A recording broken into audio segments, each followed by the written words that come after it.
Hi, everyone. Welcome to the second Hope One show of 2021. And we're trying something new in 2021. I don't know if you were with us last week, but we figured out a way to bring you live on Skype onto this live stream so you can ask questions and we can interact. And we're going to do that in just a few minutes. It's going to be a complete Q&A show. In order for you to come on live, though, the great Jorge Gil is going to come on right now and tell you how to do that. So, Jorge, come on and let people know how they can join us live via Skype on this live stream. It's pretty simple, Frank. All people have to do is go to our website, go to crossexamined.org/Skype question SQ. That's the only two letters that they have to put after the slash. So I'm going to show them how to do it pretty quickly. Let's go to the screen capture and show them what that looks like. Okay, this is the page where you guys got to go. It's a quick form, couple questions. You have to add your name. That is your real name right here. Okay, that's number one. Number two, what you have to do, I'm going to even get a little highlighter here. In this area right here that says Skype name, I don't want you to repeat your name again. You have to look for a Skype name. It usually starts with the word live, then a colon, then whatever name and number that Skype assigned you.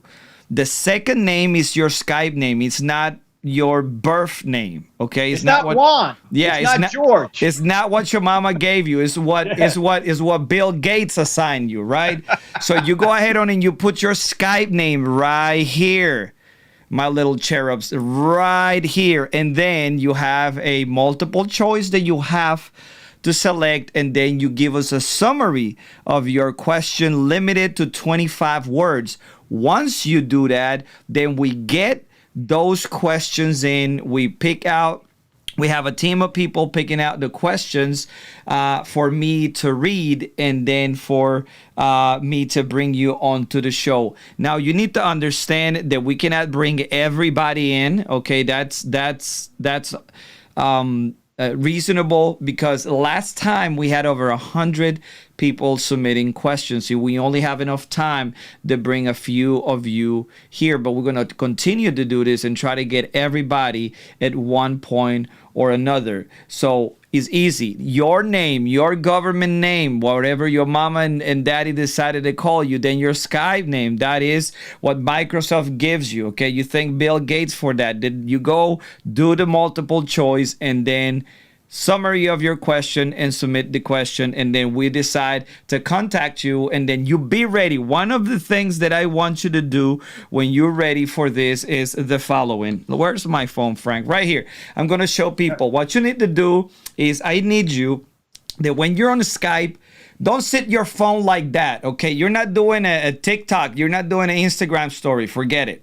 You're going to flip your phone horizontally so my capture system is able to get you in properly. Try and make sure that your face is in the middle of the screen when you're doing the Skype. And it's easy because you can see yourself. You use your selfie camera, okay? So none of this, a lot of this, if we call you, okay? It is that simple, Frank. So back to you. People already know. Right. And as they can see in the ticker at the bottom, they can see the crossexamined.org/SQ so they can get to the form, okay? Beautiful. Skype question, ladies and gentlemen. So do that, and then just be ready. Have your phone on, or if you're in front of your desktop, have that on.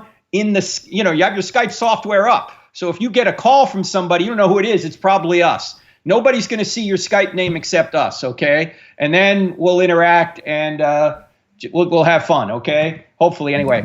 Now, before we go to questions, give you guys a chance to put your questions in. I want you guys to go to Psalm 107 for a second. By the way, for you apologists out there, this is a Bible. You guys ever seen one of these? Yeah, it's a Bible, okay? So go to Psalm 107, which is kind of in the middle of the Bible, and I want you to go to Psalm 107, and I'm going to begin reading at verse 23 in Psalm 107. This is a praise psalm. It's praising God and what God has done for the Israelites. I'm going to read about 7 verses, and as I read these verses, I'm going to ask you, who does this make you think of? Are you guys ready? All right, here we go. Psalm 107, verse 23. Some went out on the sea in ships. They were merchants on the mighty waters. They saw the works of the Lord, his wonderful deeds in the deep. For he spoke and stirred up a tempest that lifted high the waves. They mounted up to the heavens and went down to the depths. In their peril, their courage melted away. So the men are getting scared now in this storm. They reeled and staggered like drunkards. They were at their wits' end.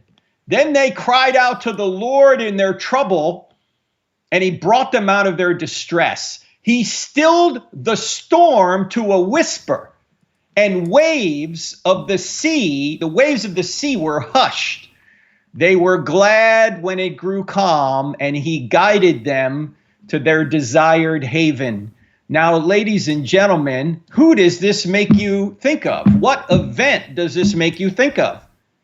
Well, if you know anything about the New Testament, this makes you think of Jesus on the Sea of Galilee calming the storm. Well, who calms the storm in the Old Testament here in Psalm 107? It's the Lord himself.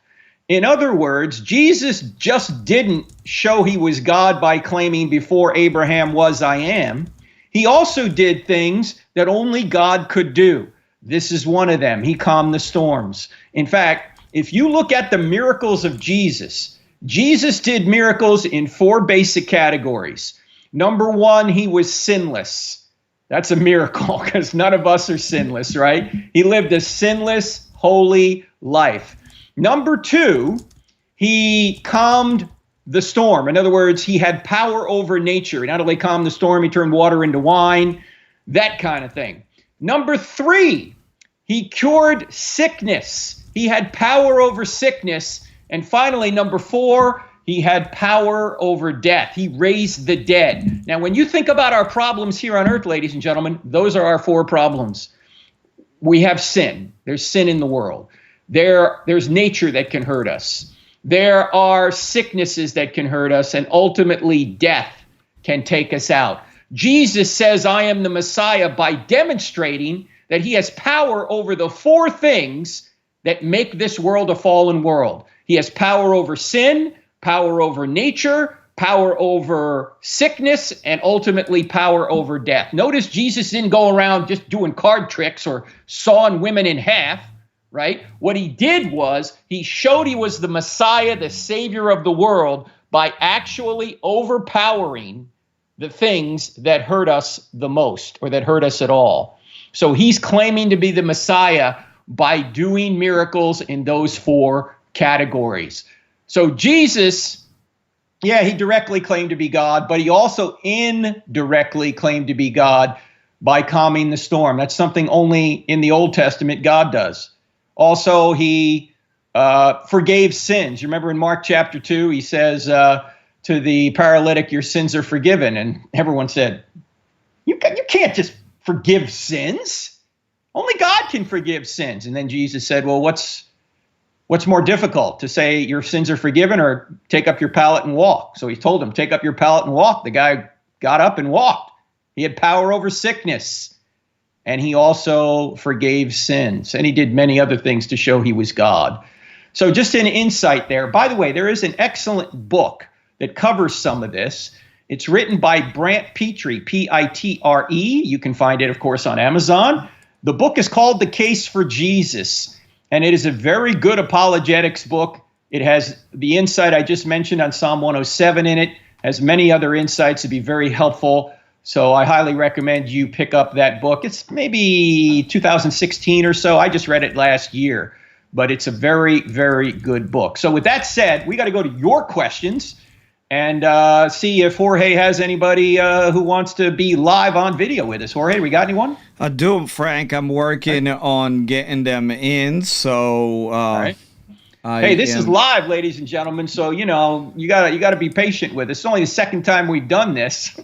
I think last week we probably took about 7 or 8 questions, over the course of the evening. So hopefully we'll be able to do the same. So Absolutely. Jorge's working on it. So just let me know when you got someone. I think I'm about there, Frank. All right, I right got on in. few notifications here. Okay, perfect.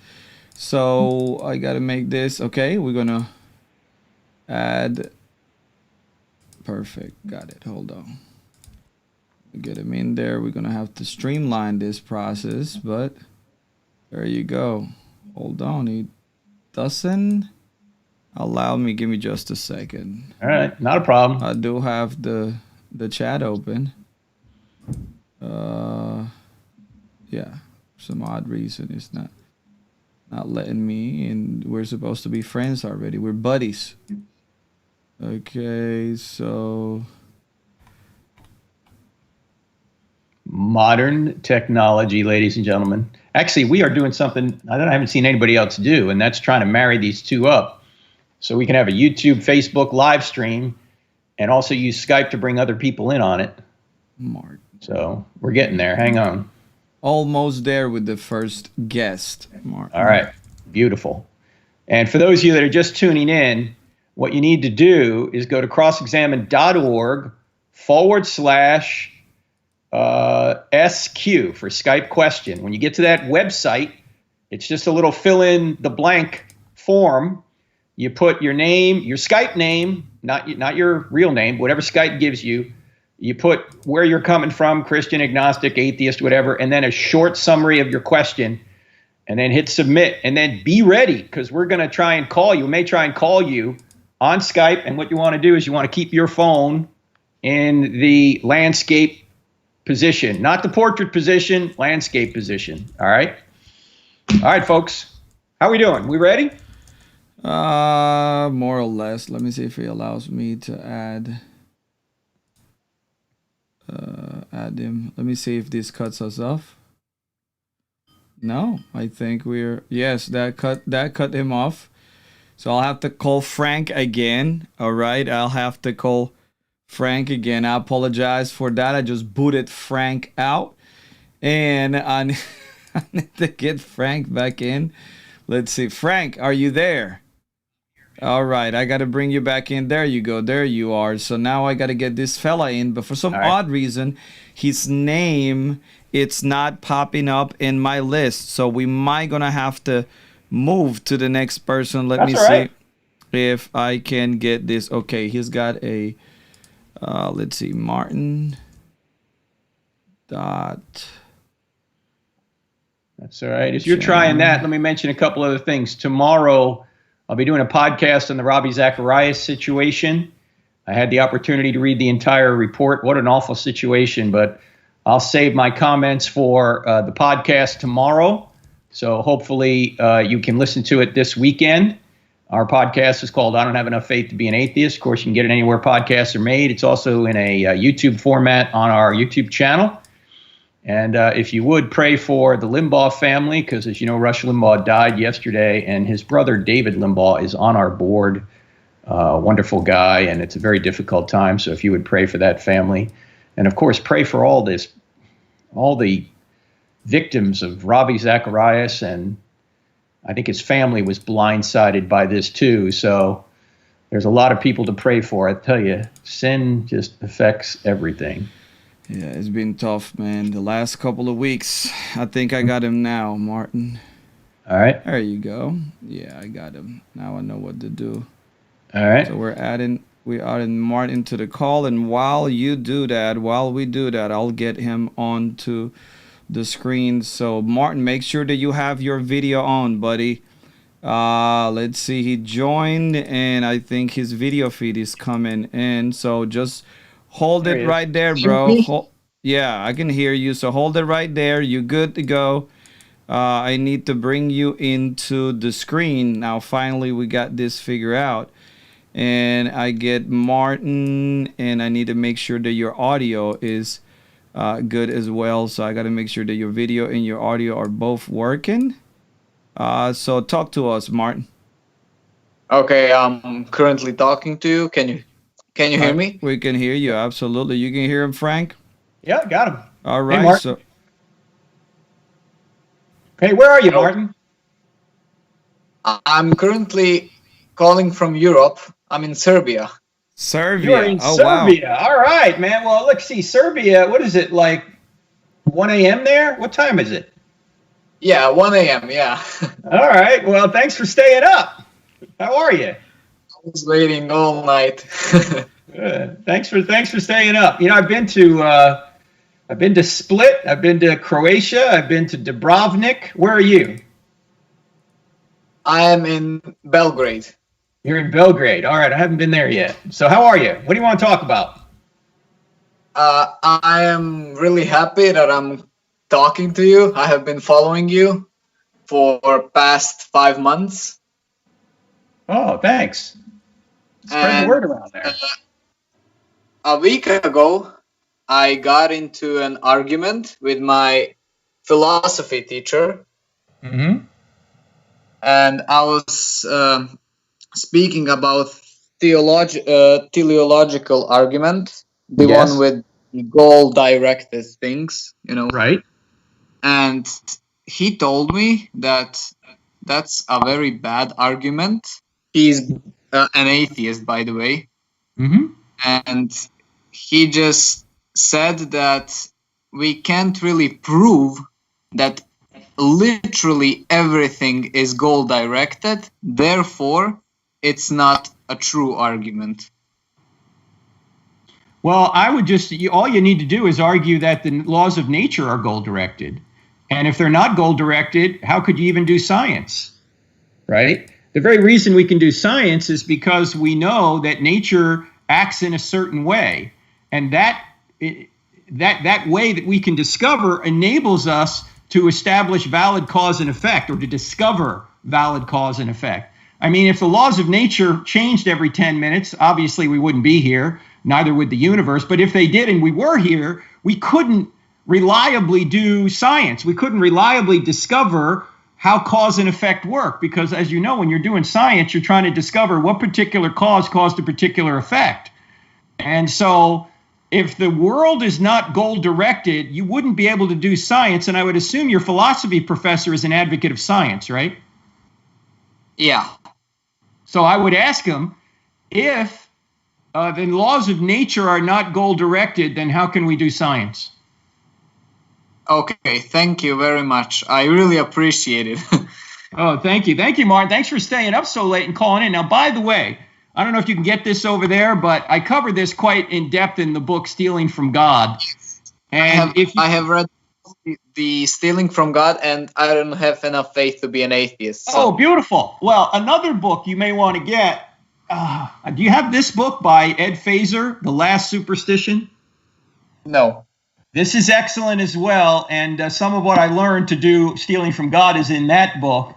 And if you really want to go deep, Martin, Fazer has a book, I think it's called The Revenge of Aristotle, where he points out that science depends on Aristotle's final causes. I believe that's the case he's making. So it would be very difficult to do science unless things were goal-directed and orderly. That's the main point. Okay, I appreciate this, and I'm gonna bring that up to my philosophy teacher next week. So I'm looking forward to it. Thank you. Yeah, just ask him questions. Keep asking questions and see what he says. Exactly. Thank you. All right. Thanks, Martin. God bless you. Man, last week. Thank you, Martin. Last week, Jorge, I think we started with somebody from El Salvador. I think so. Yes, absolutely. Or down under. Yeah. And then the first call all the way from Serbia. So that's great. Yeah, that's pretty cool. Thank you, Martin. Thanks for staying up to call in. Absolutely. Who else you got? And I'm having the same trouble again. Can't find. Let's see if I can add them to my contacts. I tried to do it just now, and it didn't allow me to. So. By the way, as you're doing that, let me explain a little bit more about the argument that Martin was bringing up. And that is the argument that things in nature are goal-directed. So, for example, and let me point out that Aristotle recognized this 2,400 years ago, that things go in a direction. For example, why does an acorn, if it's properly nourished, always go in the direction of becoming an oak tree? Why doesn't it become an elm tree or a birch tree or a seahorse? Because it's programmed to become an oak tree. You might ask, well, who programmed it? Well, that's a good question. Why does it go in that direction continually, routinely? And if you think about it long enough, you'll realize that obviously an acorn doesn't have a mind. It's not sitting in the ground going, all right, what do I have to do to become an oak tree? But it reliably goes in the direction of becoming an oak tree. So if it doesn't have a mind of its own, then there must be an external mind directing it toward an end. And that external mind is what we mean by God. Aristotle called this being the unmoved mover. Thomas Aquinas came along in the 1200s AD and said, this is going to be my fifth way to argue for God, that everything is going in a direction. Of course, the Apostle Paul said, or pointed this out in a couple of ways when he said, in him, in Jesus, we live and move and have our being, and Christ holds all things together. The writer of Hebrews says that God sustains all things by his powerful word. In other words, this argument, this fifth way to argue for God, according to Aquinas, this idea that there are final causes and everything's going in a direction, is a cause or an argument for, not a cause way back when it's, say, the Big Bang or the beginning of the universe. This is a continual sustaining cause. This is a cause that happens right now and every second we exist. In other words, God is to the universe what a band is to music. If a band were up on stage playing music, the band would be creating and sustaining the music. But what happens to the band, or I should say to the music, the second the band stops playing? The music is over. Same thing is true with God. God creates the universe. He creates you. He creates the natural forces that hold the universe together, and he keeps them sustained. He keeps them going in the direction they go in. Because if he were to pull his hand away, then we would just go out of existence. So the very natural laws themselves need a cause, not just a cause at the beginning, a cause every single second of existence. This is a sustaining cause. So God creates, he sustains, and he also intervenes through miracles when he wants to get our attention for something, or he wants to heal someone for some reason. Those are the three ways that God is engaged with this universe. He created the universe, he sustains the universe, and he intervenes at certain times according to his will. All right, who else do we have? Frank, I got somebody coming in. We had someone that was already aligned for the call, but apparently it couldn't turn their camera on, and they were unable to join. So I have somebody else here. All right. Just see. Okay, so we have. Okay, so just hold tight, and we'll bring you in just a second. So let me bring you in to the call, and then replace the audio real quick. Can you hear us?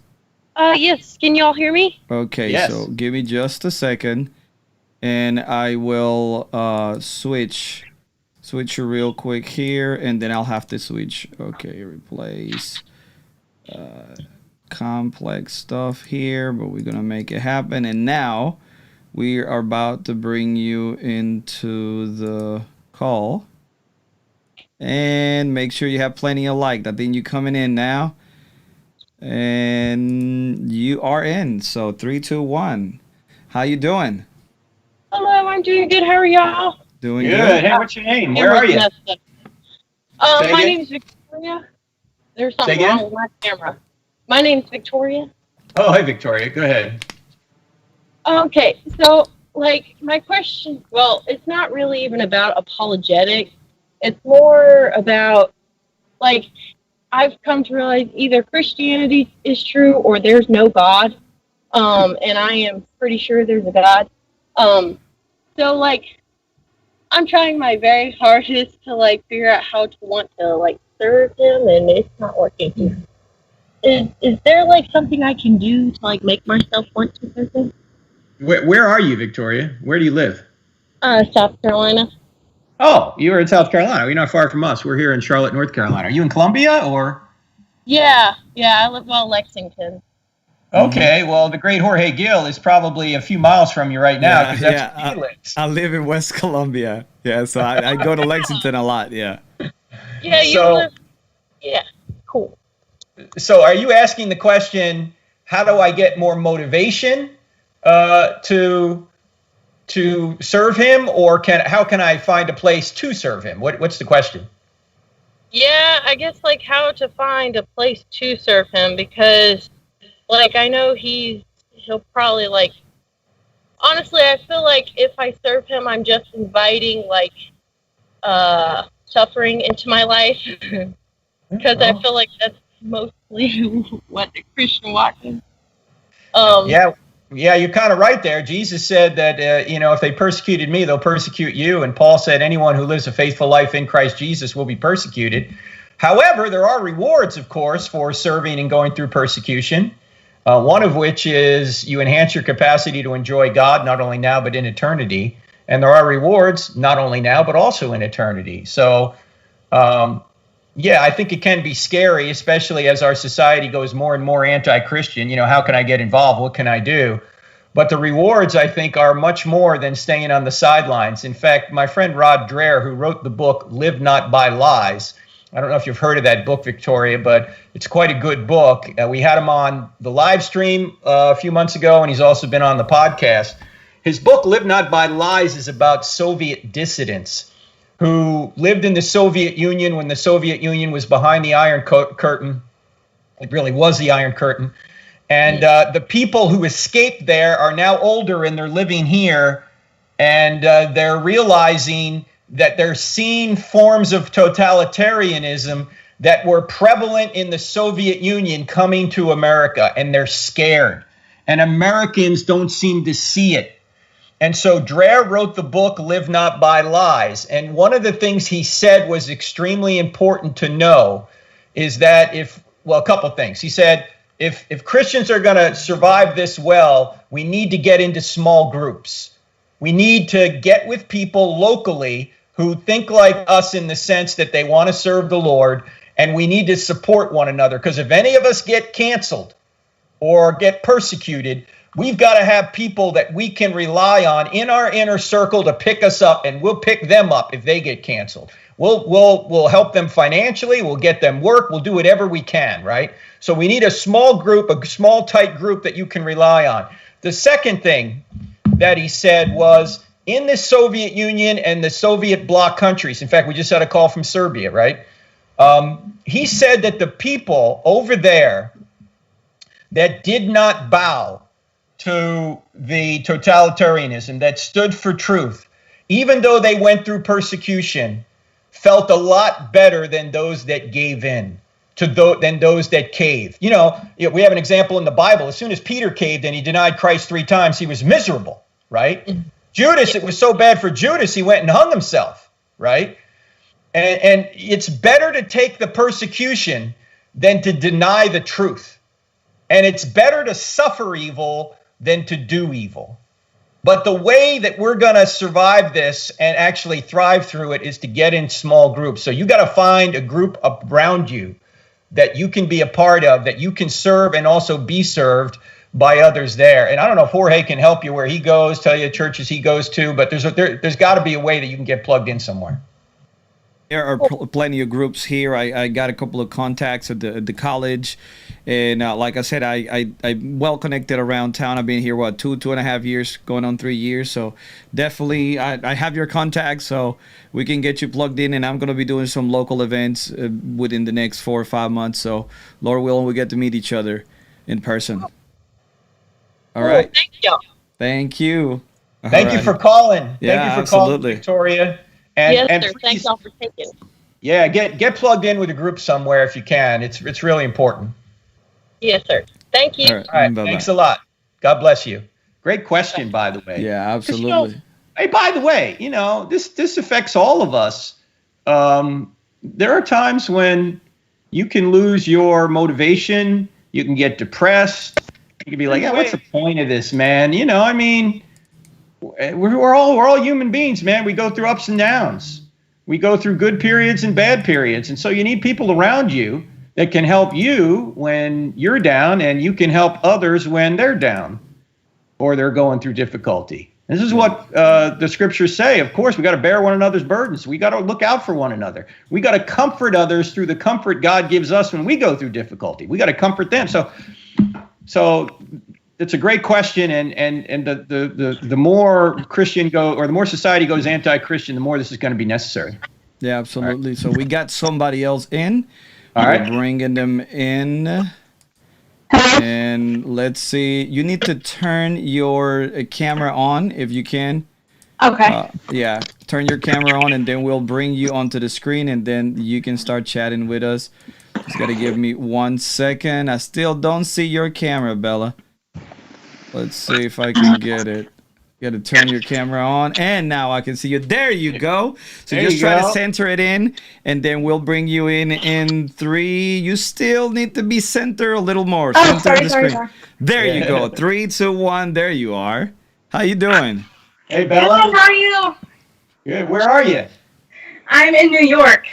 Where in New York? Are you in the city? Yeah, I'm in Queens. Ah, Queens. Man, I went to Queens a lot as a kid because I used to go to Shea Stadium to see the Mets. Ah, nice. So I grew up in Jersey. So what's going on? What do you want to talk about? So my question, it's something that I've kind of heard a lot more recently. Set yourself up a little bit on the camera if you would, so people can see you. Okay, let me just prop my phone up. Right. Yeah. There you go. Take your time. You're good. Okay. All right, so you got to move to your left a little bit. Move to your left a little bit. There you go. Right there, center. Yeah. Perfect. Okay. There you go. So my question is, how would you respond to people who feel that the Bible is basically up to their own interpretation? Like, whoever's reading the Bible, like their truth kind of is what it means to them, and everybody's correct depending on their own experiences and that kind of thing. Great question. So if they were to say that you can interpret the Bible however you want, that's basically what they're saying, right? Yeah. What do you think they would say if you said back to them, so you're saying that you can't interpret the Bible however you want? What do you think they would say? I think they'd come back to you, Bella, and they'd say, no, I'm saying you can interpret it any way you want. And then you say, oh, no. So you're saying that you can interpret any way you want. You got to interpret the right way. And they're going to say, no. You can interpret any way you want. And if you persist long enough, they're going to realize that it's a self-defeating statement to say that you can interpret things any way you want. Because when they say that, they're not expecting you to interpret their statement any way that you want, right? They're expecting you to interpret the statement the way they mean it. So why should we respect their particular opinion when they don't respect God's point of view? Right. You know what I mean? In other words, that very statement that you can interpret anything, or you can interpret anything the way, however you want to interpret it, they don't expect you to interpret it any way the way you want to interpret it. They expect you to interpret the way they mean it. Right. And so I would point that out. I would also point out that while there are some things in the Bible, of course, that are disputable, that Christians disagree over, the main things are the plain things, and the plain things are the main things. In other words, there is a God. We are not him. We're sinners. We're fallen. Jesus came as the perfect human being. He lived the perfect life. He took our punishment on himself. And then by trusting in him, you not only can be forgiven for your sins, you can be given his righteousness. And when he comes again, unless you die before then, you will be with him forever. And you're going to be with him forever, even if he doesn't come before you die. So the essentials of Christianity are quite clear.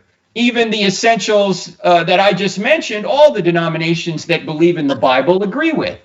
Okay? So it sounds to me like somebody saying that is just trying to It's just trying to find a way to avoid the passages they don't like, right? Right. Yeah. Yeah. Like what are the passages your friend doesn't like that he or she wants to interpret it their own way?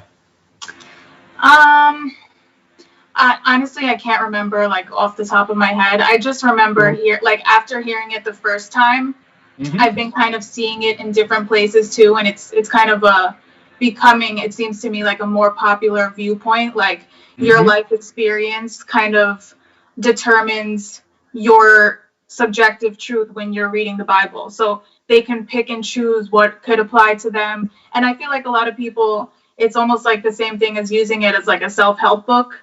Yes. Oh, good insight. They take their experiences and then these certain things apply to me, so I like that, but I'll exclude what doesn't. So yeah, that is an excellent insight, Bella, because I think a lot of people do that. They almost think it's like it's a fortune book, you know? Right. It's a self-help or fortune book. So they do this, they get it every day and they go, let's see, what's God saying to me today? And they just pick a verse out of context and they try and make it apply to themselves. So that's not the way you would treat any other written documentation to you. If somebody wrote you a letter, right, you wouldn't go, gee, let me see what this person means by reading one sentence. No, you'd have to read the whole context. You'd have to figure out who the letter was to, what's the subject matter, is the person using poetry, is the person using law, is the person using, what's the person using here? And so I think just common sense should tell you that should tell anyone that if the Bible, if we get to interpret the Bible the way we want to interpret the Bible, we're not getting the word of God, we're getting our own word, right? So what's the point of even reading it then? Right. You're not getting God's word, you're getting your own. Exactly. So, yeah, it's interesting to me that people will treat the Bible in a way they won't allow other people to treat their own statements. Right? Oh, everything's relative. Oh, so you're saying everything's not relative? No, didn't you just hear me? I'm saying everything's relative. So you're saying everything's not relative? No, I'm saying everything is relative. Wait a minute. Why do you get to treat the Bible in a way that you would not permit other people to treat your own statements? I would just ask them that, see what they say. Thank you so much. All right, Bella, great question. And pray for you in Queens. Thank you. I hope you're beacon up there. So thank you so much. Thank you. Thank you, Frank.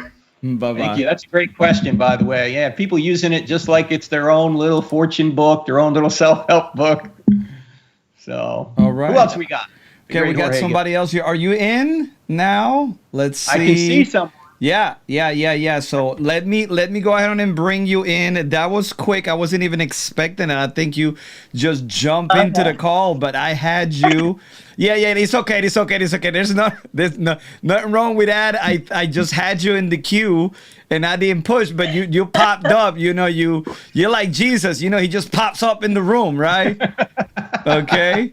So, and then we got another guy calling. He needs to wait, okay, now, because we got to just bully herself into the show. So hold on. It's all good. Hold on. Okay, hold on. I still got, now I'm all, okay.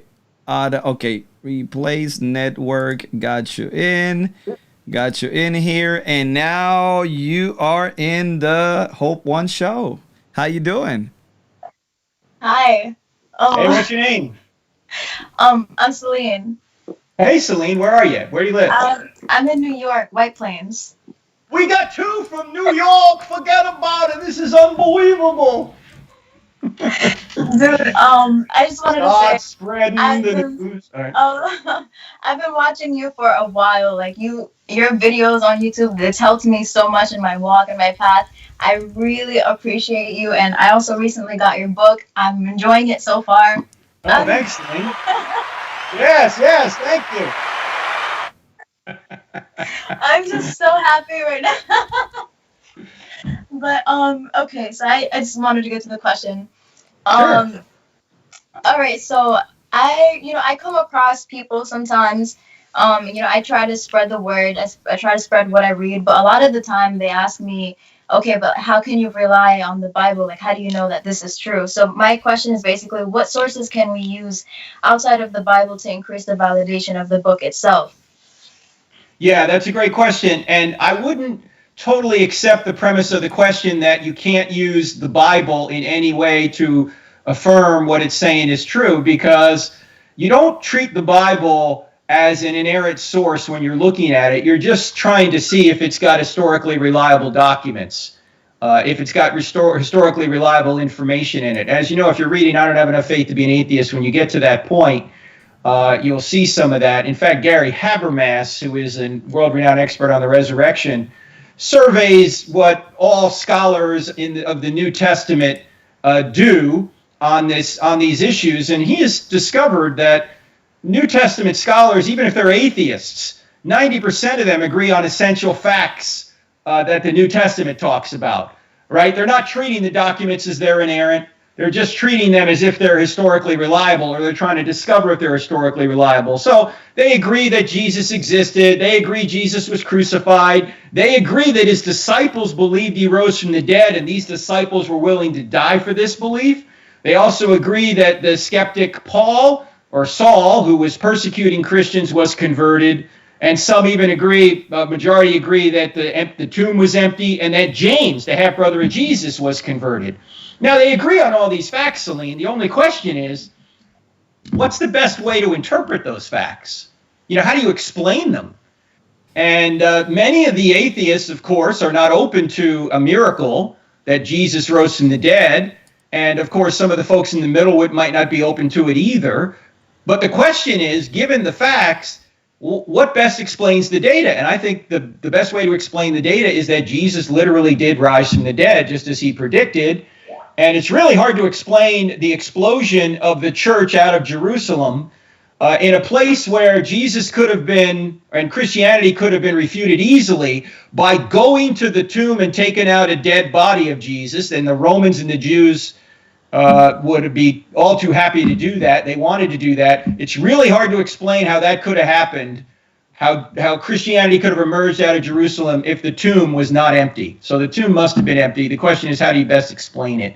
Now, you could also look at things like archaeology, which we do a little bit in the book, I Don't Have Enough Faith to Be an Atheist, which doesn't, you can't corroborate everything in the Bible from archaeology, but you can corroborate some things. You can look at non-Christian writers. In chapter 9 of I Don't Have Enough Faith to Be an Atheist, we talk about the non-Christian writers. And when you look at what the non-Christian writers say about Jesus, they give you a story congruent with the New Testament. They don't say they believe that Jesus rose from the dead. If they did, they wouldn't be non-Christians anymore. They say the disciples believe that Jesus rose from the dead. Well, that's pretty good, right? That the non-Christian writers are saying that Jesus rose from the dead, or that the disciples believe he rose from the dead. Again, the question is what best explains that. Yeah. Does that make sense? Mm-hmm. One other thing I want to say about this, it's important. It's a great question. And I don't think it's in the I Don't Have Enough Faith to Be an Atheist book, but I like to say it this way, Celine. See if this makes sense to you. And it goes like this. The New Testament writers did not create the resurrection. The resurrection created the New Testament writers. Does that make sense? Yeah, it does. In other words, there wouldn't be New Testament documents written by Jewish believers in Yahweh in the first century saying that a man rose from the dead when Jews didn't believe anybody could rise from the dead prior to the final resurrection at the end of time. They didn't think there would be resurrections in the middle of time.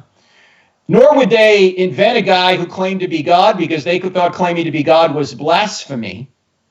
So it doesn't make sense that the Jewish writers of the New Testament, and all were Jews with the exception of Luke, he's the only Gentile, doesn't make sense that they would invent this and then go die for it, or at least suffer persecution. They were willing to die for it, unless it was really true.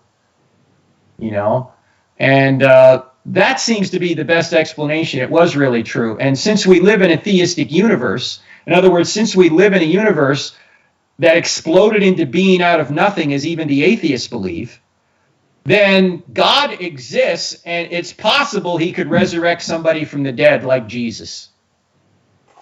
Yeah. All right. Okay. Thank you. I really appreciate it.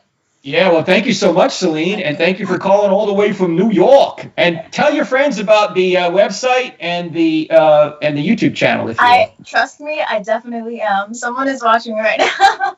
All right, and by the way, we're going to try and do this on Thursday nights. We might not get to it every Thursday night, but we're going to try and do this live Q&A because the great Jorge Gil has figured out how to do it, as you can see, and it's fun to interact with people rather than just reading the chat, you know? Right. Yeah. Right. It was really great coming on, and I'm really glad I got to have a conversation with you somehow. So. Oh, well, my pleasure. It's really my pleasure. Now, are you in high school, college? What are you doing? Yeah, I'm in college right now. Where are you going? BMCC. So is it all online? It's online. Yeah. Yeah. All right. Well, in a way, that's good because there's so many distractions on a college campus when you're on it that are really distractions, and some of them very sinful distractions. So that's kind of one of the advantages of not being on campus. You know, just give me the truth via Zoom, and then we'll move on. Okay. Yeah. Okay. Thank you so much. All right. Thank you, Celine. God bless you. Thank you. Bye. All right, Frank, we got a list of people here, so we're going to see if we're going to get the next person in, and I have them lined up. Okay, I got Brian, if I'm not mistaken. Yep. So let me get this ID, and then we'll bring him in, and then we have about 3 more that are ready to come on. All right. I'm getting a hang of this, and I'm already thinking about what changes we're going to make to make this more... there you go. To make this more streamlined smoother for the audience. But okay, there it is. So we got so just stand by. Flip your phone. Instead of having vertical, you gotta have it horizontal. There you go. Bam. Yeah. Beautiful. So now let me bring you in, and then I'll get your audio activated. And you will be good to go. So I got you listed as, hold on, yes, I got you as a news source. And I got Brandon. Okay, so nope, that's not it. Got it right here. Replace. And I got Brandon. And then I'll bring you in and... Welcome to the show, man. Hey, how are y'all doing? Doing good, man. Hey, what's your name? Where are you? My name is Brandon. I'm reaching out from Dallas, Texas. Dallas, man. Okay, what's the temperature right out there, Brandon? We're hearing some crazy stuff out of Dallas. Yeah, it's in the 20s right now. Not so bad. It dropped down to -1 where I am. Oh, wow. I think it was Monday, so a lot better now, though. Man. Yeah, that play. You obviously have power, but your friends. I mean, is there power in throughout Dallas, or is there a lot of outages? There's a lot of outages. Even in our neighborhood, there are some houses without power. We were without power for about 8 hours on, I think it was Sunday night going into Monday morning. It dropped down to about 50 degrees in here, but we got the best of it because a lot of people are in the 20 degrees in their homes. So it's really crazy. So. Anyone out there, be praying for the people here in Texas to stay warm and stay sheltered. Yeah, so much for the green energy plan. All the windmills are frozen. Come on. And it's all due to global warming, ladies and gentlemen. All right. Anyway, Brandon, what's going on? Well, yeah, my main question is, so I have a 12-year-old sister. I'm 26 years old. I'm out of the house, of course. And she has decided that she thinks that she was meant to be a transgender boy. And at first it became, my mom kind of dismissed it as kind of an innocent thing because she already had some other little mental issues that she was going through. And, some other things that we thought maybe this is just something that she was saying to get attention. And then her teachers at school started calling her by a boy name, a new name now. And now she's asked my mom and everyone in that household to call her that new name, and they've agreed to call her that new name, her boy name, so to speak. So I've talked to my mom quite a bit about this. I've told her that, right now I don't feel comfortable calling her by that name. I know her by her born name, and that's what I feel comfortable. And my mom and I are on great terms about it. She understands how I feel and everything like that. And she's talked to a lot of experts, quote unquote, what to do, but she hasn't talked to anyone, from her church or anything like that. But I was just wondering, from a godly perspective, I mean, what kind of wisdom can you give, me to go through this without stepping on anyone's toes? Because, of course, I don't even have kids of my own. So, I don't envy her position. And, I'm not naive enough to think that I know exactly the right way how to handle this, difficult situation. But what wisdom would you give me to go forward? And also, what wisdom would you give her? Well, the first thing I would do is I would probably get Abigail Schreier's book called Irreversible Damage. Okay. The subtitle, I'm looking at it right now on Amazon, is The Transgender Craze Seducing Our Daughters. Mm-hmm. Okay. I can't remember who came up with or who discovered this stat and the exact stat, but there's been an explosion of young girls claiming that they're really girls trapped in men trapped in a female body over the past, say, 5 or 6 years, like a 2,000 to 4,000% increase. Now, what explains that? Quite obviously, what explains that is probably social media, right? That people are getting attention by claiming that they're trans. And so they get a set of cheerleaders online and at school and even sometimes at home that makes them the center of attention. The problem is that and I know, and anybody who understands biology knows that there's nothing you can do to change your sex. Mm-hmm. Biologically, you are what you are. You can try and change your body, but your sex is never going to change. And by the way, the entire transgender movement presupposes fixed genders. Why? Because in order for someone to say, I'm a woman, but I really should be a man, and I want to transition to becoming a man, that person has to understand what a woman is and what a man is in order to even make that statement, right? It presupposes fixed genders. So a 12-year-old person does not have the wisdom at that point to make such a life-altering decision. And was Abigail Schreier will tell you in her book is that by allowing the person to go down that route, you're altering their life irreversibly in a negative way. If you start giving them hormones and that kind of thing, they're going to become sterile. They're never going to they're never going to have children. And the studies show that about 90% of young people who experience this gender dysphoria grow out of it and stay with the sex they are. Those that do not and want to get a sex change operation, their suicide rate is 19 times higher than the general public. Now, I know none of this is politically correct. It's just true. I'm just telling you what the truth is. And the way to change a psychological problem is not with surgery. The way to change a psychological problem is with psychiatry or medication. You wouldn't say, and this comes from Dr. Paul McHugh at Johns Hopkins University, who said transgenderism or gender dysphoria is like anorexia. It's a psychological issue. If you're anorexic and you think you're heavy, but you're really anorexic, the doctor would not be doing you any favors if he gave you liposuction, right? He would try and convince you and say, sorry, you may think you're overweight, but you're really deathly too thin. And you don't need liposuction, you need nutrition, you need to eat more. And the same thing is true in this regard. You need to try and help people to understand that their gender is what it is, and their psychology needs to change, not their biology. You can't change your biology. You can change your psychology. So I would highly recommend that you go to a counselor, a Christian counselor on this. I don't think you're helping a child by calling her by her desired name. It's not true. She's not a man. She's a woman. I agree. It was Thomas Sowell who famously said, if you want to help somebody, you will tell them what they need to hear. If you want to help yourself, you'll tell them what they want to hear. That's good. And so people are trying to avoid confrontation. They're trying to avoid people disliking them by telling them what they want to hear. I'm sorry, that's not love.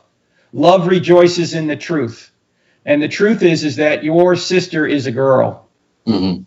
And if she's experiencing this, she's probably going to grow out of it if you do not encourage her to go down that road. And if she does go down that road, it's probably not going to be a very bright future, because she's going to experience suicidal thoughts. She's going to experience a lot of trouble. And so you have to do whatever you can to try and help her to stay the course as to becoming a young woman. Yeah, I think my mother's biggest worry is she's been looking into what happens when some girls like don't get accepted by their family and stuff like that. And I think her biggest worry is my sister, hurting herself or something worse like that. What would you suggest in that regards to just give her some sort of comfort there? Well, I would say, first of all, get her off social media, because that's where she's being fed all this. I would lock down social media, and I would say, I'm doing this because I love you. And right now, at your age, and what you're seeing and hearing on the internet is not helpful to your future. The truth is helpful to your future, and we need to obey the truth. So I would do whatever I could to get her off the internet. I would get her any kind of psychological treatment that she needs. If she's getting this in school and they're feeding it, get her out of school. Homeschool her. Put her in another school. I mean, this is too important. This is a young woman's life is at stake here, and I'm serious about that, because gender dysphoria leads to suicide rates that are 19 times higher than the general public, and the general public rate is already high. So you need to do whatever you can to protect her, and that might mean that she's mad at you for a while. By the way, were you ever mad at your parents for something, and later you go, they were right? I mean, come on. Of course. And in terms of that, my last kind of final question on this point, because I know you guys got a few people behind me, but what would you say my place is in all of this, in order to navigate this and not, disrespect my mother or anything like that, but also, make it clear that, hey, I don't think this is right. And, I really think that we should go a different direction with, not encouraging this and stuff like that. Well, I think you have to respect your mom. You're supposed to respect your mother and father. But I would do everything I could to try and convince her the way forward is not to lie to her daughter. The way forward is to tell the truth to her daughter, even if it's going to cause some short-term pain. Because I can tell you, if you lie to her and tell her she's a man, it's going to cause long-term pain. Long-term pain. Because she's not a man. Yeah. Well, thank you so much for taking my call and taking my question. I really appreciate it. I've been watching your videos for quite a while on this. I couldn't find a kind of a specific answer to this when it comes to a child and stuff like that. So I really appreciate it. Thank you, Brandon. Let me mention a couple other guys who write on this that are more skilled at it than I am, certainly. And that is Ryan T. Anderson. I don't know if you've heard of him. At the Heritage Foundation. He has a book, When Harry Became Sally. Okay. He's the guy that pops into my head right off the bat. I would also check the Focus on the Family website and see if they have counselors, because that might be helpful in this regard. And also, as I mentioned, get Abigail Schreier's book, Irreversible Damage, and plead with your mom to read the book and read it with her. All right? All right, we'll do. Thanks so much, Frank. I appreciate it. God bless. We'll be praying for you. Thank you. God bless you. Bye-bye. So, Frank, before we go to the next guest, we have 3 in the dock right now. We're going to bring them in. I want to thank everybody who are sending super chats. We got B-War-I. Hey, Frank, love your content. Thank you so much for everything you guys do. God bless. We got Mike Q922. Talk about, as he says, hey Frank, God bless you, and all your books, lectures, and apologetics are huge faith strengtheners through seasons and trials of doubt. We got Jan True 27 send us $20, no comment, and also a bunch of people that have sent stars through Facebook. We got Teresa Fisher, Armin Gregorian, he always blesses with some stars, Mario Brunetti, Kendall Barrow, and Dan Plass, and all of you guys are helping us make what we're doing right now possible. So we thank you for your support, and now we're gonna bring somebody else into the party. I am struggling a little bit because I lost the chat every time it moves over.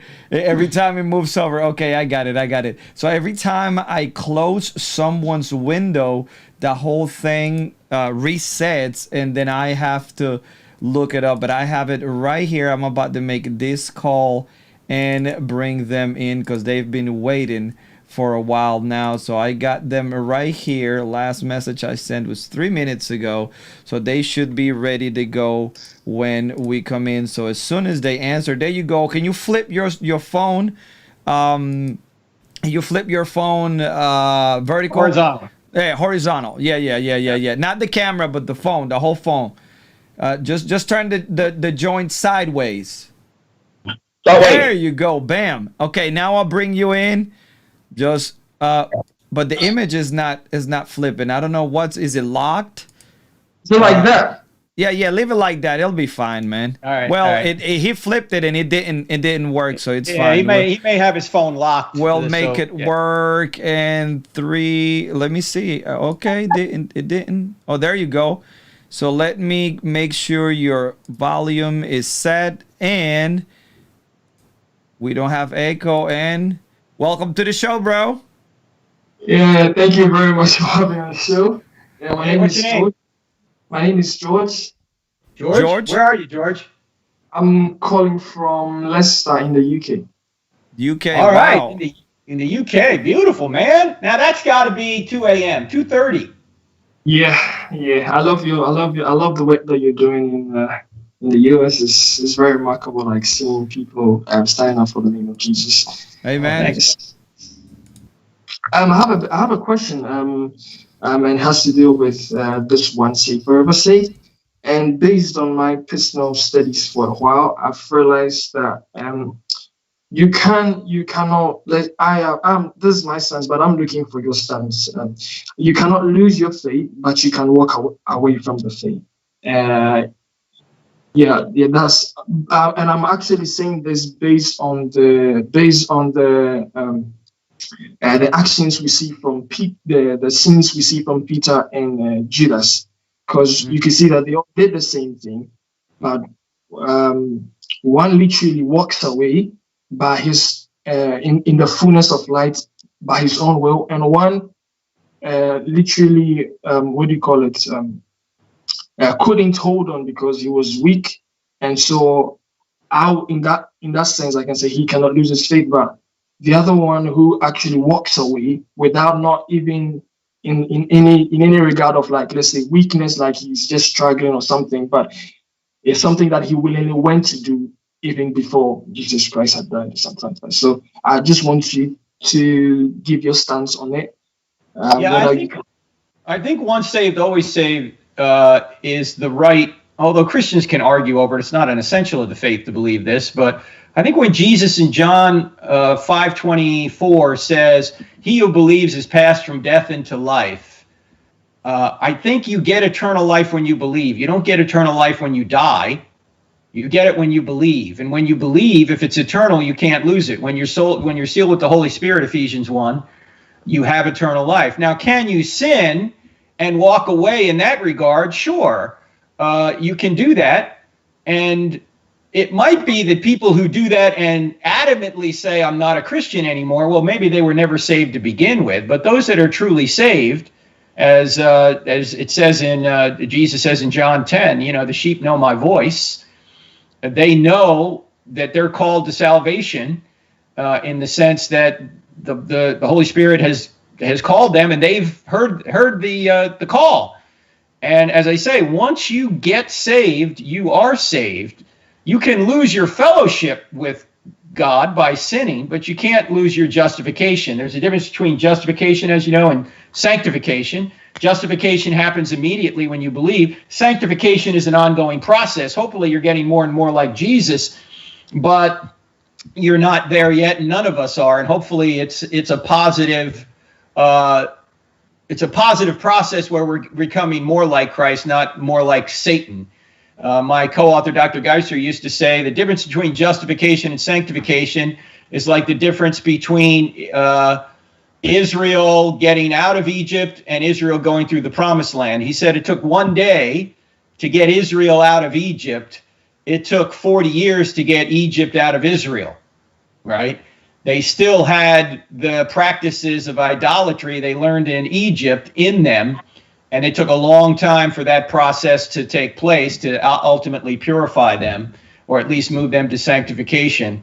And I like what my friend Michael Heiser has said on this issue when it comes to salvation. I think I'm paraphrasing him, but he said, what you don't gain by your own moral perfection, you can't lose by your own moral imperfection. Does that make sense? In other words, you're not saved by being morally perfect. Christ is morally perfect. So if you're morally imperfect, that doesn't mean you're now not saved, because you never were saved because your own moral perfection. You're saved by Christ's moral perfection, not your own. Yeah, one of the things that Heiser's piggyback off of that statement is that what God is looking for, example, in the Old Testament, we didn't have the word faith as we have in the New Testament, that is usually pistis, translated into trust, right? To trust in something. In the Old Testament was faithfulness. And he says that God is still looking for that, still looking for you to faithfully have that consistency and that continuation of holding to what you believe in terms of him, right? He doesn't talk about actually he uses the example of Naaman and Rahab, given the fact that these were not Israelites. They didn't have a perfect theology, but they have faithfulness to the one true God. And that is what we do when we come into the feet of Jesus and we deposit our trust in him. You know, what he expects from us is the fact that we have that faithfulness towards him, because he definitely have it towards us. And that is a good way to have both in, right? We understand that we're not doing anything in terms of earning our salvation, but the way that God is laying it out in the scriptures is this relationship of faithfulness, just like with your wife, right? She expects you to have that faithfulness always, regardless whether she's there or not. So I think that's just a good way to expand in all of this. And again, we can talk about this all day long, but we have to find a point where we say, you know what, I'm satisfied with this answer, and I think I'll run with it. If this answer is going to help me leave, like I remember my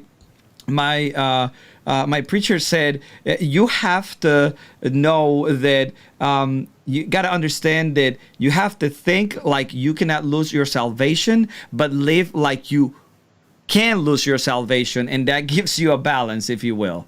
Make sense? George, why do you ask the question, George? What's the point, or what's the? I'm asking that question is because when we look through like all scriptures, we could see that then.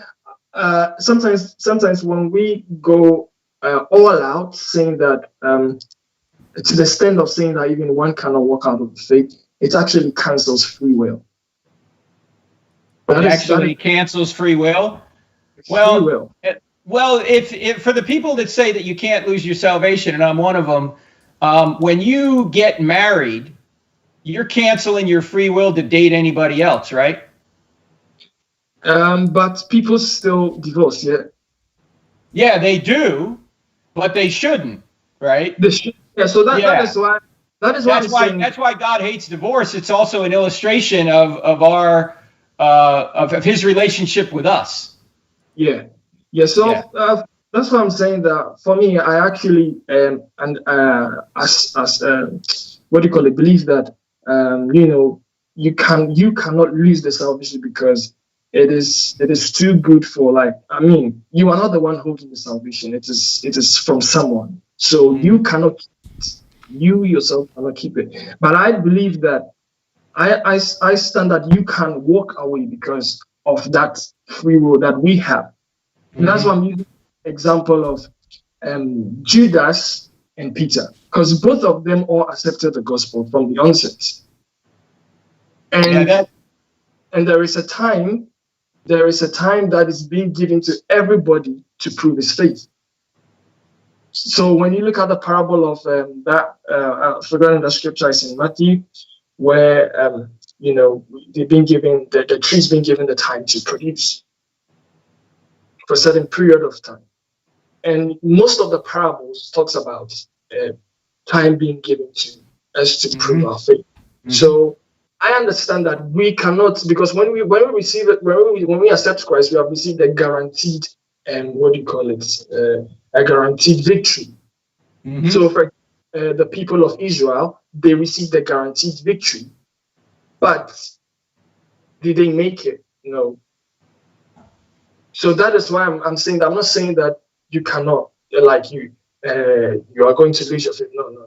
It is something that is being guaranteed to you, but I feel like because of free will and some of these things, someone can utterly, because Satan is a first example of a free will that walked away from the presence.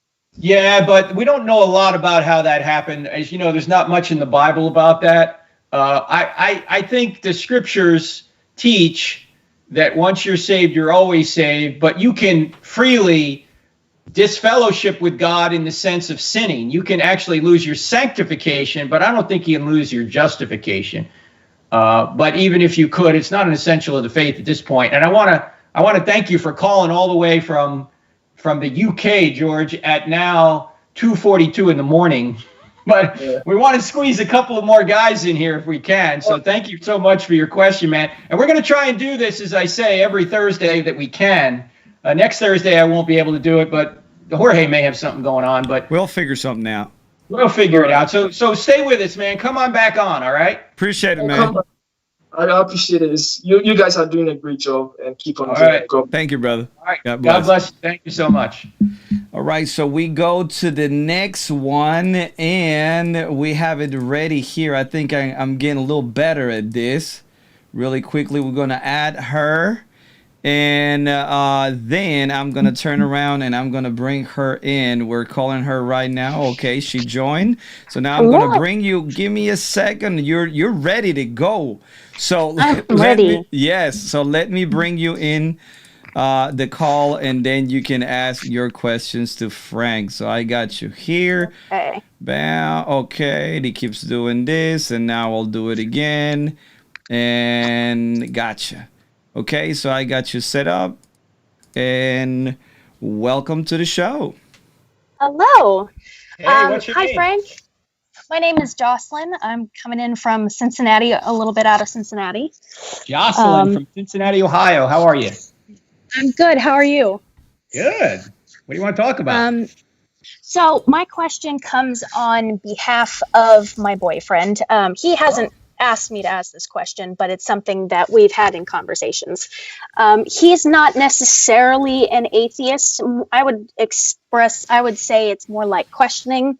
He grew up Catholic, kind of strayed away, and then through conversations with me, I've come to know that he does believe that God exists. He does believe that Jesus was a real person. And he even admitted to me that he would probably be willing to consider himself a Christian, but he still has a few drawbacks and questions. And one of the main ones is explaining the shift between the attitude and the actions of Old Testament God to New Testament God. And I have been reading the Is God a Moral Monster book. I'm making my way through that a little bit, but I still kind of struggle. While I understand that the motivations are the same, it's kind of difficult for me to find words and proper explanations for the shift, basically. Yeah, I understand. And what do you think the shift is? What would he say the shift is? He would explain the shift in his words as, he says that the God of the Old Testament is a little bit more hands-on with punishments and attitudes in the old laws. And then it seems like in the New Testament, things sort of change to be, with a little bit more forgiving, a little bit like that. So I think that would be the difficulty that he's kind of trying to deal with. Can I say something before I give Frank the floor? Oh, sorry. Am I no, it's all good. Cutting in and out? No. tell him to read Revelation. It goes back full circle. But I'm just saying, that was a joke, but it's a true joke. Okay, but it's complex. Now I give it back to Frank, because when people ask me that, I always say, "Well, have you read Revelation?" This is scary stuff right there. But go ahead. But let me say to the casual reader, and most of us are casual readers of the Bible, there does, on the face of it, appear to be a difference between the Old Testament God and the New Testament God. Okay, it's just obvious to the casual reader, it seems. Okay, but let me give you 3 things to consider, Jocelyn. First of all, the Old Testament God is dealing with a nation of Israel through which he's bringing the Messiah to save the entire world. And so he sets up laws that don't apply to us today. Any law from Exodus 20 through Deuteronomy, the end of Deuteronomy, is what we call the Old Covenant. It's Old Covenant law. And as the writer of Hebrews says, the Old Covenant is obsolete. And so many of the laws that you read about, about eating shrimp and all these, this stuff that we don't understand, that dealt with Old Testament Israel, the nation of Israel. Those were national laws for them. They're not for anybody else, including the 10 Commandments. Now, people are going to go, Frank, the 10 Commandments don't apply to us. No, they don't apply to us as the 10 Commandments. But 9 of the 10 Commandments are repeated in the New Testament, and so they do apply to us in that regard. They are binding on us there. The one that isn't is keep holy the Sabbath, because the Sabbath represented rest, and Jesus is our rest, and we're no longer in the theocracy of ancient Israel. So in the theocracy of ancient Israel, God was literally their king, okay? And the punishments were different for the sins, because Jesus was part of this at the time, even though he hadn't come to earth. But God was getting this nation of Israel to bring forth the promised Messiah, to get them in the promised land. And that sometimes required some messy dealings, as you're reading in Is God a Moral Monster? Let me mention one other book that you ought to read. It's brand new, and we had Dan Kimball, the author of this, on last couple of months ago. It's called How Not to Read the Bible. How Not to Read the Bible by Dan Kimball. And it covers some of the similar material to what Paul Copan covers in the book you're reading. That's Is God a Moral Monster? Okay. But the second thing I want you to consider, in addition to the fact, the first thing, of course, is that it's the Old Covenant in the Old Testament. The second thing you have to consider is that the judgment you see in the Old Testament happens. Why? Well, number one, God is dealing with an Old Covenant people. But number two, the Old Covenant, or the Old Testament, I should say, covers thousands of years. There's a lot of time to screw up, right? How much time does the New Testament cover? It covers about 60 years, okay? It covers from Jesus, probably born in 4 BC or so, all the way to about 62 AD, when Paul, or I should say Luke, ends the book of Acts. Now, Revelation may be written later, as we say, and as Jorge just pointed out, Revelation talks about some judgment coming later. But there's not as much judgment in the New Testament because there's not as much time for people to mess up in the New Testament, okay? And he's bringing forth a new covenant. Also, as you know, there is judgment in the New Testament that is not in the Old Testament. The afterlife is much more explicit in the New Testament, including hell. Also, Jesus brings judgment upon Jerusalem and Israel by predicting the destruction of the temple in 70 AD. And he predicts that 30 years or 40 years prior to it happening. He said, this generation will not pass away till these things occur. And that happens in 70 AD after he said that in 30 AD. Okay? So we need to keep in mind that I think the key to all this is realizing that God is dealing with a nation in the Old Testament, and he's dealing with a nation over thousands of years.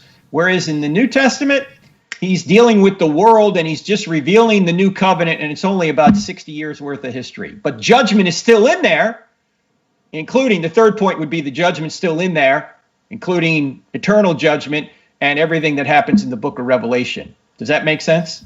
Yes. Yes, it does. So it's the same God, but he's dealing with different people at different times in different ways, because we do that, by the way. right? We deal with our children. We have different rules for our children than we do for our adult children, right? I mean, when your kid is 3 years old, you say, get out of the street. We don't want you to get hurt. When he turns, 18, we say, get out in the street and get a job, right? Now the command is completely different, right? The command changes, but the value behind the command doesn't change. Both of those commands are motivated by love and what's best for the child. But the command is actually opposite because the situation has changed. All right. So the question I think you ought to ask your boyfriend is, if Christianity were true, would you become a Christian? And if he says no, get a new boyfriend. Yes. Okay. I have in fact asked him that question. Amen. I suppose Amen. I would. All right. All right.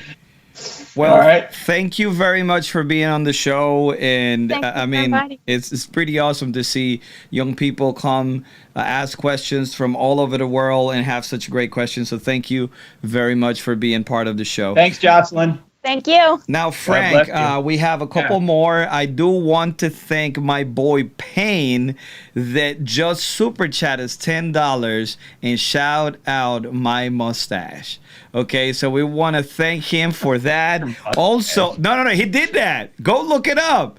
He said, love the mustache, man. This is true story, man. That's a hairy comment, man. I don't want to read it. Now, I'm going to tell you. Also, we have a person who sent a message through the Skype named Nacho. Nacho, all you have to do is send us an email at info@crossexamine.org. He's interested to become an SES student. He's only 20 years old, and he didn't give us any other way to contact him. So if you're watching, make sure that you write us at info@crossexamine.org, and then we'll get you some information for you to get on your way to the best. Okay, hold on. I have yes, let me see. That's what it was. I had to wait and get him into the call right now, and we got somebody else here about to come up, and I think it'll be easy to get him in as soon as he answers. And there he goes. Mika, okay, there's two of them. You guys gonna have to get close. So just give me a minute so I can get you guys in, and then maybe we can, swap you whenever you come in. Okay, so media files, network, and get you both in. One more time. It always does that. Let me get you in. 1, 2, 3. Okay, hold on. I gotta do a few. Okay. Okay, right here. Nope, it won't let me. So give me a second, because this is gonna take me a bit longer than usual. Okay, let me see if I can copy and paste that. No, it won't allow me to do that. I was doing something and I messed it up, but I can fix it quickly. So that's how we do it here. You guys are going to be, what I'm going to do is I'm just going to bring you guys are going to look small a little bit so we can try to fit you guys in the shot, okay? You guys, we'll try to get you both in the shot. Yes, so let's see if the audio is ready to go. And hello. Hi. Hey, how you doing? What are your names? I'm Jamie. This is my wife, Micah. Hey, Jamie and Micah, where are you? We're outside of Asheville, North Carolina. Asheville, oh, yeah, nice you're a couple place. hours from us, man. I'm in Charlotte. Yeah, my son lives up near Asheville. What's going on? Nothing. So the question that I had was, how do you logically conclude that God is the uncaused first cause? Okay, well, you could look at some evidence that say the universe had a beginning, right? So the universe had a beginning, as both philosophy and science tells us now. If you look at the scientific evidence, even atheists like Stephen Hawking declared that almost everyone now believes that the universe and time itself had a beginning at the Big Bang, right? Now, Hawking tried to come up with another explanation other than God. He failed, but he's admitting the data. What's the data? That space, time, and matter literally had a beginning out of nothing. What's nothing? Nothing is not a quantum vacuum, as someone like Lawrence Krauss would say. Nothing is non-being. Nothing. Like, for example, if I said I had nothing for lunch today, you wouldn't think I went to a restaurant and ordered off the menu nothing. Hey, give me that plate of nothing, right? No, you would know that I didn't eat lunch today. I had no thing for lunch. So the universe came out of no thing that was physical, no thing that was spatial, no thing that was temporal. In other words, space, time, and matter had a beginning out of nothing. Now, it seems to me, if space, time, and matter had a beginning out of nothing, what could have caused that? It's got to be something outside of space, time, and matter, something that transcends space, time, and matter. In other words, something that's spaceless, timeless, immaterial, powerful to create the universe out of nothing, personal in order to choose to create, because in order to go from nothing, no thing, to something, someone had to make a choice, and only persons can make choices. Also, the being would have to be intelligent to have a mind in order to make a choice to create. So I always ask people, Mike, I always ask them, if you think about a spaceless, timeless, immaterial, powerful, personal, intelligent cause, who do you think of? God. Yeah, you think of God. Now you say, well, how do you know it's the Christian God? And the answer is we don't yet. I mean, this could be Allah or some other theistic God or a deistic God, right? Mm-hmm. What you have to do is look at the evidence for Jesus. And once we realize that the evidence for Jesus shows that he rose from the dead, then we realize that the same being that walked out of the tomb 1,988 years ago is the same being in whose divine nature created the universe out of nothing. Now, how do we know that that cause is uncaused? Well, if the cause is spaceless and timeless, if you're timeless, do you have a beginning? No. No, you're outside of time. So from that argument alone, you know this being is self-existent. He's timeless. He's eternal. He hasn't had a beginning. So from the cosmological argument, that's the argument we just talked about, I think we can show beyond any reasonable doubt that the cause of the universe is timeless or eternal. And one other quick way of looking at this is thinking about time itself. If there were no beginning to time, if there were, say, an infinite number of days before today, would today have ever gotten here? No, right? Why? Because you can't live an infinite number of days, right? Mm-hmm. You would never get to this day because you'd always have an infinite number of days before this day in order you'd have to live before you got to today, so you'd never get to today. But since today is here, there can only be a finite number of days before today. Well, if there's a finite number of days before today, whatever created time has to be timeless and self-existing. That's what we mean by God. Awesome. Right? And then do you have a question? Yeah, go ahead. Yeah, I just like to, I'm about 90 pages into the Live Not by Lies book that you mentioned earlier. Oh, yeah. Mm-hmm. And I was just curious, I listened to your podcast you had with Rod Dreher back a few months ago. I just wondered what additional insights you may have regarding the subject matter of that book. Well, we had him on the podcast, and we also had him on the Hope One live show here. I just think his insights about how we need to get into small groups like we talked about earlier, and how we need to stand for the truth, and giving in to lies is not going to be something that you're going to be happy about later. You might save yourself some short-term persecution, but the people that actually feel better about themselves long-term are the one that took the hits, took the persecution, but did not cave, did not violate their conscience, did not violate the Lord. So that's what we need to do. Awesome. All right. Thanks so much, guys. Thank you, Yes. guys. Thank you, Appreciate guys. it. Bye-bye.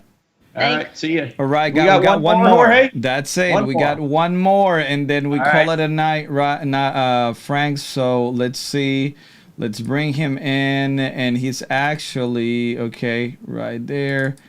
Adam, call him, and we're adding him to the call, and I'm trying to get this. I got a few ideas today. The technical problems. I'm one of those half glass half full type guys. This kind of technical challenges allow me to start thinking about ways to solve the problem, and I have a couple of great ideas here. I need you to turn your camera on.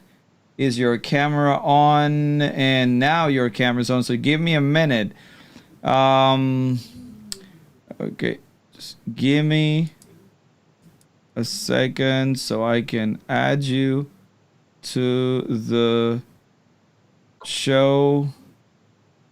Okay, now I do need to get you to where you need to be, because he did get okay, perfect. So now I'm gonna bring you in, and welcome to the Hope One show, man. What's your name? Hi, my name is Elias Castillo. Yes. Elias, nice to meet you, Elias. Hey, Elias, what's up? Hi, Where are you, Frank. by the way? Where are you? I'm in Dallas area. Oh, all right. This is your second call from Dallas. It's cold there. And here's another guy from Dallas that has power. Look at this. Yeah, that's right. I'm one of the fortunate ones. What's going on? Well, I don't know how to state my question, because it's more like a tip or something that you can say as to how to go into a meaningful conversation with a person that you want to share the gospel with. Mm-hmm. I had such conversation just today with one old guy in Spanish, and he was like, I don't believe in anything, and I started asking questions and questions and questions, and he was like, okay, I do believe in that something that was not God created or made the universe. And I was like, see, you do believe in something. And so, but to the point, I struggle how to get into the conversation, how to like guide it to a safe port or to a good point where they can listen. Yeah, I think a couple of questions you might ask him is, what do you believe you don't believe anything? I mean, that's a belief right there, right? I mean, you could also ask him, do you believe you exist? And as soon as he says something, you got to say, well, you do, because you just answered my question, right? So he believes he exists, so work from there. You know, if he exists and he hasn't always existed, then what caused him? And then what caused the thing that caused him? And you can't go on an infinite regress. Eventually, you're going to get back to an uncaused first cause. That's it. Yes. What is the uncaused first cause? It can't be the universe. The universe had a beginning. The universe is finite. The universe is running down. The universe isn't going to last forever either. It's got to be something outside the universe. Something, as we just mentioned in the last question, is spaceless, timeless, and immaterial, and powerful, and personal, and intelligent. So I would just keep asking him questions. And then it seems like a person that takes such radical skepticism, I would want to get their sentiment or their answer to the question I normally ask, and that is, if Christianity were true, would you become a Christian? Because you don't want to waste a whole bunch of time on a guy. It doesn't matter what you say, he's going to be obstinate about it, right? It's not a head problem with him, it's a heart problem. Yeah. I mean, you could be talking to other people who are more open to what you're trying to say. So I would ask him, if Christianity were true, would you become a Christian, and see what he says. And I don't know about you, but the more I do this, the more I realize that it's so much about what people want rather than what's really true. Truth isn't the issue. They're not on a truth quest, they're on a happiness quest. And they're just going to believe whatever they think is going to make them happy. And what you got to do is just put a stone in their shoe when you can. And if they answer your question, if Christianity were true, would you become a Christian? Say no. There's not much else you can do, but just love them and plant a seed every now and then and move on to somebody else. Yeah, I will do that. I kind of felt what you're saying, that he had some issues with, I guess, the Catholic Church before, and so he's like saying them a lot, like them, they lied, and I was like, who is them? That he has to be more specific about that, because then he's just throwing everything in a bucket. Okay, but what you might want to do at that point, though, is say, okay, let's say they did lie, whoever they is. Why is lying wrong? Right? Yeah. In other words, he's assuming a moral standard to judge people in the church as being wrong. Now, he may be right they're wrong, but the only way he's right they're wrong is if God exists. Because if God doesn't exist, there's nothing right or wrong about anything. Everything's just a matter of opinion. So in his effort or the very fact that he's repulsed by people in the church is showing that he has a moral sentiment about him. And that moral sentiment, if it doesn't come from God, it's just his opinion, and there's really no moral outrage about anything, including anything the church has done to him. Yeah, I didn't want to push it too much, but I kind of mentioned that because I remember your talks and some other guys too. So, but yeah, I lost that question, and I think that's a good start to know whether he really cares about the truth. Right. He might not. Yeah, he might be hurt. And when people are hurt, you can agree with their hurt. Yeah, people wronged you, but the only way they could have wronged you, if there's a standard of right out there, where does that standard come from? Okay. Yes. Yeah, it comes from God, obviously. It can't. If it comes from man, then it's not objective. It's just somebody's opinion, right? Yeah. Yeah. Well, thank you so much for your time, and I think we should. I'm a little concerned about. We have already so many channels about apologetics and so much information about that. But getting to the actual evangelization, or to talking to the people, that's what it's lacking sometimes. And here in the U.S., I see that it's not the way I'm used to, at least in Mexico. But yeah, thank you. It is. It is a little different here. People are so self-absorbed in normally in this. That it can be hard to even get their attention on anything. That's why we put a lot of stuff on this, by the way. Maybe we'll get to them this way, Absolutely. All right, well, thank you so much. Thank you, bro. So much for joining us. Una de las cosas que te quería decir es que tenemos canales en español. No sé si los has visto. Yo tengo un programa en la mañana todos los días a las 9:30 hora del este, hora de Nueva York. Una hora en la mañana en Instagram y en las redes de Cross Examine en español, donde hacemos Q&A, donde hablamos de diferentes temas. Puedes enviar a tu amigo. También estamos en Instagram, Facebook y en YouTube, en todas las redes de Cross Examine en español. Lo único que tienes que ir a crossexamine.org y buscar mi nombre, o puedes ir a Yo Soy Jorge Gil, así como está Yo Soy Jorge Gil, GIL.com, y ahí encuentras todas mis redes, ¿ok? Frank, we were talking about what he said. Right. What he said right there. All right. Yeah, I've seen your channel, some of your broadcasts in Spanish. Good deal, man. Thank you, bro. God bless. All right, guys. Thank you so much. Thank you. Frank, great show, man. We overcame some technical difficulties, but they were great questions, great people, good interaction. Hopefully we can do that again. Also, I want to thank everybody who sent super chats, and some of these questions we were able to answer them. Also, Payne, that he saw the Doom helmet behind. He says, hey, I'm a great Doom fan, so I'm gonna send $50. He did the super chat, so I want to give the homie a shout out. Frank, you said next week you're not excuse me, next week you're not going to be able to do it, so the week after we have another Q&A, and hopefully we're going to continue to not only bring you live to answer questions directly with our audience, but also we want to get some guests the come on the show and also answer questions live. So next week we might do something else on Thursday night, and then the week after we'll be on the Hope One show. And Frank, after talking to all of these awesome people on the show is about hope. We talk about hope all the time. The last question is, given the fact there were so many young people asking questions, how hopeful you feel for the future in terms of what we're doing here, apologetics, Christianity, and the current state of our culture, man. And I'll let you go with that. Yeah, well, I'm not real positive about the current state of our culture, but I am positive that many people are tuning in and interested in the truth about Christianity. And, our hope is in Jesus. Our hope is in the fact that he rose from the dead, and that by trusting in him, you can have your sins forgiven and you can be given his righteousness.